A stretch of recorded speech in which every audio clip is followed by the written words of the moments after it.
दोस्तों, क्या आप भी चाहते हैं कि मुझे हर कोई रिस्पेक्ट करे, लेकिन आपको कोई रिस्पेक्ट नहीं करता है? इसका कारण एक ही है, जरूरत से ज्यादा बोलना। मैं ऐसे इसलिए कह रहा हूँ कि आप बिना मतलब के बोलते रहते होंगे। ऐसे में कोई भी आपके बातों को गंभीरता से नहीं लेता होगा, नहीं आपके बातों को कोई सीरियस लेता होगा। ऐसा ही एक शिष्य के साथ हुआ था, जिसको ज्यादा बोलने की आदत था, तो उसे कोई रिस्पेक्ट नहीं करता था। तो एक दिन वो अपने गुरु के पास गया और गुरुजी से कहा, गुरुजी, मैं ज्यादा बोलने के कारण से बहुत परेशान हूँ और इन्हीं कारणों के वजह से मुझे कोई रिस्पेक्ट नहीं करता है।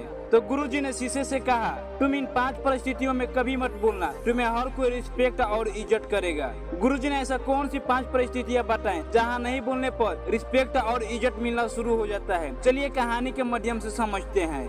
एक बार की बात है, एक गौतम बुद्ध का एक शिष्य ज्यादा बोलने की आदत से बहुत परेशान था। वो जब भी किसी से मिलता तो मिलने के बाद अपने मित्रों के सामने उस इंसान के बारे में अपना विचार देना शुरू कर देता था। उससे कोई पूछे या ना पूछे, वो अपने आसपास की लगभग हर चीज के बारे में अपनी राय बता देता था। आश्रम में रहने वाले लगभग हर छात्र और शिक्षक के बारे में उसकी अपनी सकारात्मक और नकारात्मक राय थी, जिसे वो बिना सोचे समझे लोगों के सामने सवाल रख देता था। जब भी आश्रम में रहने वाला कोई दूसरा छात्र अपनी समस्या लेकर उसके पास जाता तो वो उसको पूरी बात सुना देता और उसे सलाह देना शुरू कर देता। वो अक्सर अपने मित्रों से कहता रहता, तुम्हें ये काम ऐसा करना चाहिए था, वो काम ऐसा करना चाहिए था। उसको अपने आसपास की चीजों के बारे में जो भी आधा अधूरा ज्ञान था, वो सब मित्रों के बीच बोलकर अपने ज्ञान का दिखावा करता रहता।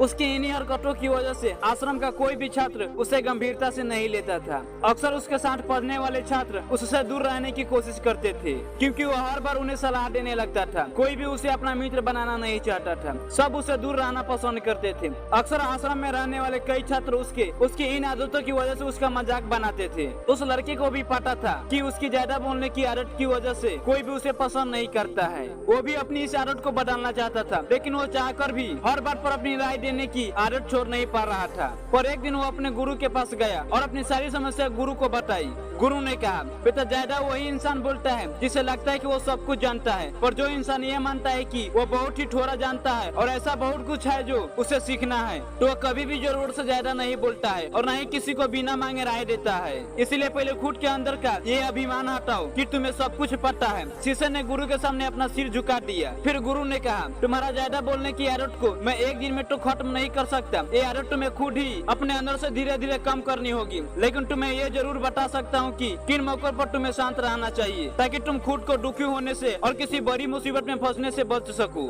शिष्य गुरु की बातों से सहमति दिखाते हुए अपना सिर हाँ में हिला दिया। गुरु ने कहा, बेटे, इन 5 परिस्थितियों पर हर इंसान को अपना मुंह बंद रखना चाहिए।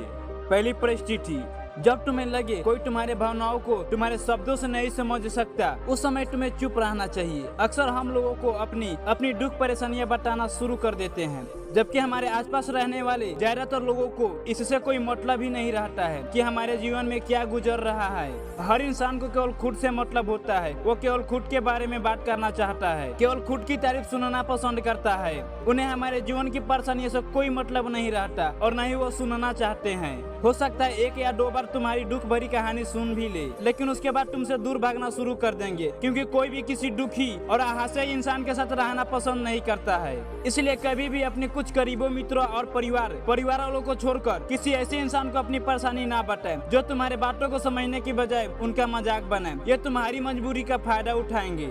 दूसरी परिस्थिति, जब तुम्हें ये ना पता हो कि किसी विशेष मौके पर क्या बोलना है या किसी विशेष घटना के बारे में आधा अधूरा ज्ञान हो, तो ऐसे मौकों पर तुम्हें चुप रहना चाहिए। ऐसे इंसान जो आधा अधूरा ज्ञान होने के बाद भी उस समय बात करता है तो वो अक्सर मजाक का पात्र बन जाता है और कोई भी ऐसे इंसान को भी गंभीरता से नहीं लेता है। अपनी बात प्रभावशाली तरीके से वही इंसान रख सकता है जिसे उस घटना या विशेष के बारे में गहराई से जानकारी हो। इसलिए कभी भी आधी अधूरी और इधर उधर से मिलने वाली जानकारी के आधार पर लोगों से अपनी बात मनवाने की कोशिश ना करें। हालांकि दोस्तों, प्रभावशाली बातचीत करना और एक जैसा इंसान बनना जिससे हर कोई बात करना चाहे, जिसे हर कोई सुनना चाहे, ऐसा इंसान भी बनना एक कला है जिसे हर इंसान सीख सकता है। आप भी सीख सकते हैं। तीसरी परिस्थिति, गुरु ने कहा, जब तुम्हारे सामने किसी तीसरे इंसान की बुराई हो रहा हो, तब ऐसी परिस्थिति में तुम्हें चुप रहना चाहिए। तुम्हें कभी भी ऐसी नकारात्मक बातचीत का हिस्सा नहीं बनना चाहिए, क्योंकि आज जो इंसान तुम्हारे सामने किसी तीसरे इंसान की बुराई कर रहा है, वही कल किसी और के सामने तुम्हारा बुराई करेगा।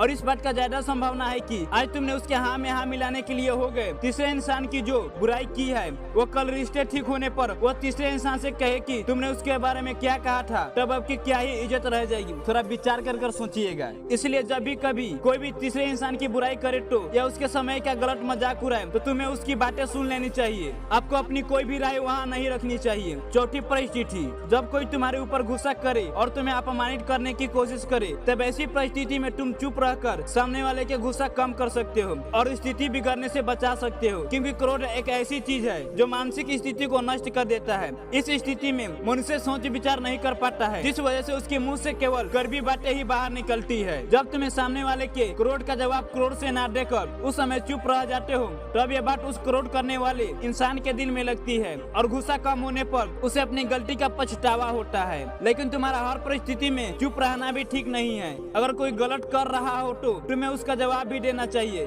अगर तुम हर बार चुप रहेगा तो सामने वाला तुम्हें कमजोर समझने लगेगा। लेकिन कुछ लोग ऐसे होते हैं जिन्हें हमारा चुप रहना उन्हें हमारी कमजोरी महसूस होती है। गुस्से के दौरान चुप रहने का यह तरीका केवल परिवार संगे संबंधित और कुछ निकट मित्रों के लिए सही है, न कि हर इंसान के लिए। अगर तुम हर जगह चुप रहने लगे तो इसका गलत फायदा उठाएंगे लोग। पंचमी स्थिति, जो कि लास्ट है, इसे ध्यान से सुनिएगा। जब कोई इंसान अपने जीवन की किसी दुख भरी घटना या परेशानियों से गुजर रहा हो तो तुम्हें चुप रहकर सिर्फ उसकी बातों को सुनना चाहिए। लेकिन ज्यादातर लोग ऐसे होते हैं कि किसी ने उनके सामने अपनी समस्या सुना ही नहीं कि उन्होंने समाधान देना शुरू कर देते हैं। जब कोई इंसान अपना समझकर ही हमसे अपनी परेशानी बता रहा होता है, न कि वो आपसे किसी सुझाव की उम्मीद से बता रहा होता है, बस वो ये चाहता है कि हम उसकी पूरी बात ध्यान से सुन लें। जब हम किसी की परेशानियों को ध्यान से पूरा सुन लेते हैं तो उस इंसान को एक मानसिक शांति मिलती है। उसे ऐसा लगता है कि चलो किसी ने तो मेरी बात को समझा। परेशानी के समय किसी इंसान को सांत्वना देने का सबसे अच्छा तरीका है कि हम बस उस इंसान की पूरी बात को ध्यान से सुन ले। जब हम लोगों की बात को बिना उन्हें बीच में रोके और बिना किसी सलाह दिए पूरे ध्यान से सुनते हैं तो उनकी नजरों में हमारे लिए सम्मान और स्नेह का भाव पैदा हो जाता है। इसलिए जब कोई अपनी परेशानी बताए तो बस उसकी बातों को ध्यान से सुन लेना चाहिए और जब तक वो तुमसे सलाह न मांगे तो उन्हें किसी भी प्रकार की सलाह नहीं देना चाहिए। गुरु ने कहा, मेरी एक बात हमेशा याद रखना, जब तुम कम बोलते हो लोग तुम्हारे तरफ ज्यादा आकर्षित होते हैं। तुम क्या हो और क्या तुम सोचते हो। शीशे ने हाँ में सिर हिलाया। शीशे अब गुरु की बातों को समझ चुका था कि किन किन परिस्थितियों में शांत रहना चाहिए। दोस्तों, अगर आप भी सच में अपने जीवन में रिस्पेक्ट और इज्जत चाहते हैं तो आपको इन 5 परिस्थितियों में चुप रहना होगा। अगर कहानी पसंद आया हो तो वीडियो को लाइक और चैनल को सब्सक्राइब कर दीजिएगा।